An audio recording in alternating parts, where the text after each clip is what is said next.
Tang Sanzang. The living elixir of immortality. The 81 calamities, the first, second, third, and fourth calamities. Protagonist, Tang Sanzang. Special abilities, no martial arts or spells, powerless and without any weapons. Characteristics, unwavering, he won't rest until the scriptures are obtained. Weaknesses, an elixir of immortality, he attracts demons and often mistakes them for good, misunderstanding Sun Wukong. When it comes to Tang Sanzang's journey to retrieve the scriptures, people commonly know that he faced 81 trials.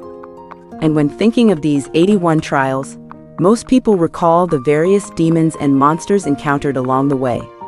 So, what is the first trial among these 81 trials?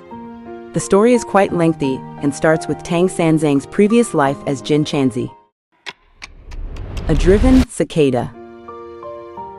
The Buddha, known as Siddhartha, is the founding master of Buddhism. He often taught his followers in a garden called Deer Park. This deer park is located about 10 kilometers north of Varanasi in the northern Indian state of Uttar Pradesh today, and is regarded as one of the 4 major sacred sites of Buddhism. It is said that in Deer Park, on a large tree, there was a golden cicada. This cicada would often perch on the tree and listen to the Buddha's teachings.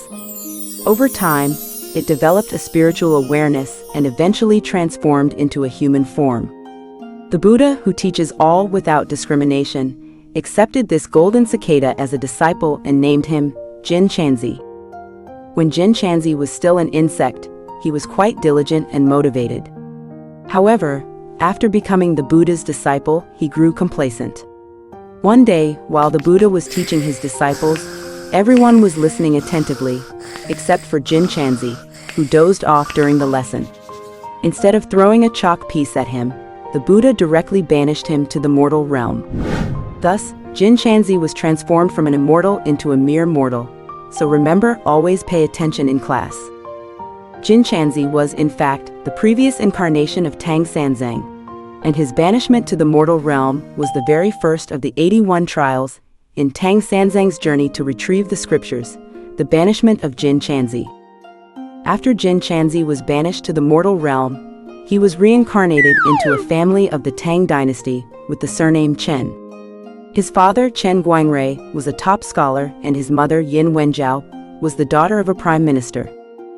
After Chen Guangrui achieved the top scholar title, the emperor appointed him to an official position in Jiangzhou, which is today's Zhejiang in Jiangxi province. Chen Guangrui set out from the Tang dynasty's capital, Chang'an, now known as Xi'an, on a journey to Jiangxi. In those days, without airplanes or cars, he had to rely on horse-drawn carriages and sailboats, a journey that would take about a month to complete. As the saying goes, the longer the journey, the greater the risk of trouble. Midway through their journey, Chen Guangrui's family encountered a bandit named Lu Hong. Lu Hong killed Chen Guangrui, put on his clothes, and impersonated him to assume the official position. He then forced Yin Wenjiao to pretend to be his wife. At the time, Yin Wenjiao was pregnant, and to protect the life of her unborn child, she had no choice but to comply with Lu Hong. After some time, Yin Wenjiao gave birth to her child, who was the reincarnation of the golden cicada. When Lu Hong saw that Yin Wenjiao had given birth to Chen Guangrui's child, he feared that the child would grow up to seek revenge for his father.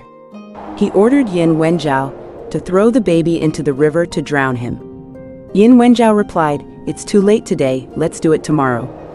The next day, Lu Hong received notice that he had to go on a trip out of town, and thus the child was temporarily safe.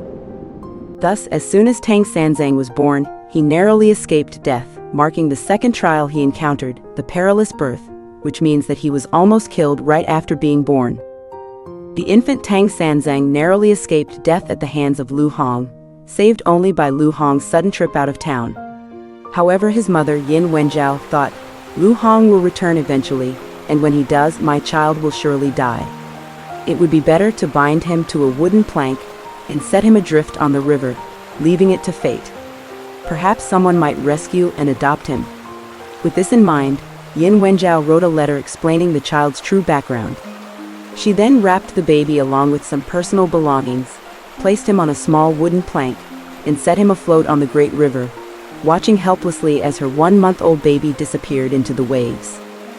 This was the third trial Tang Sanzang faced, thrown into the river just after turning 1 month old. Zhang Luer's revenge.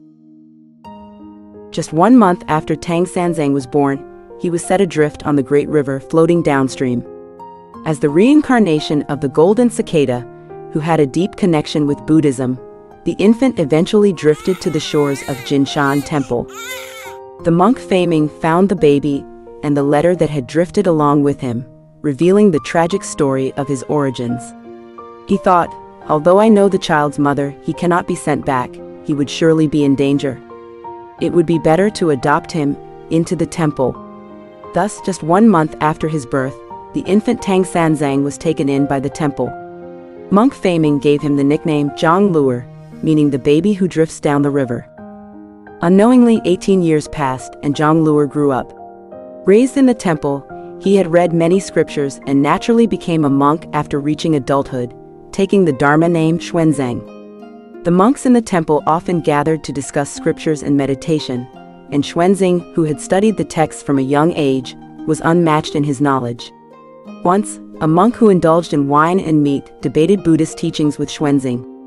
Unable to compete, the wine-drinking monk, desperate to save face, angrily said, "You don't even know your own name or who your parents are, what is there left to discuss?"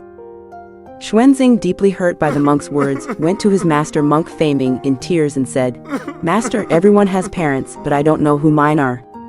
Please tell me." Seeing that Xuanzang had grown up and deserved to know the truth, Feiming handed him the letter from Xuanzang's mother, Yin Wenjiao, from years ago. Upon learning that his father was Chen Guangrui, who had been killed by the villain Lu Hong, and that Lu Hong had taken his father's position and his mother, Xuanzang got agitated out of anger. Despite his Buddhist training, which should have brought him inner peace, he could not help but feel intense emotion. He decided to seek out his mother and avenge his father. Following the address in his mother's letter, Xuanzang soon found her. They embraced and wept together. Then his mother said, "If you want to seek revenge, go to your maternal grandfather.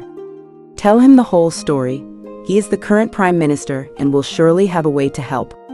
Over the years, his mother had been held captive by Lu Hong and had never been able to see her own father. Following his mother's advice, Xuanzang went to the capital to find his maternal grandfather, the prime minister. After locating him, Xuanzang explained the events of 18 years ago, including Lu Hong's murder of his father and abduction of his mother. After learning the full story, the prime minister reported the matter to Emperor Li Shimin. Furiously, the emperor dispatched 60,000 troops to Jiangzhou, captured Lu Hong, and sentenced him to death. This was the fourth trial Xuanzang faced, the search for kin and revenge. After avenging his parents, Xuanzang continued as a monk, and soon became the most renowned monk in the Tang dynasty. At that time, people in the Tang dynasty practiced Theravada Buddhism. Emperor Li Shimin knew that in the distant land of India, at the Great Thunderclap Temple in the country of the Great Western Heaven, there was a more advanced form of Mahayana Buddhism. He therefore sent Xuanzang to India to retrieve these scriptures.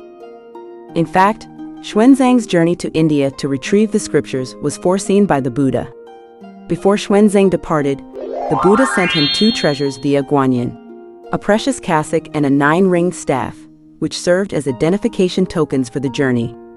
With these treasures in hand, Xuanzang mounted a white horse, accompanied by a few disciples, and embarked on the long journey to the west. Despite having faced 4 major trials before setting out, he could not have anticipated the even greater dangers that awaited him on the road to India.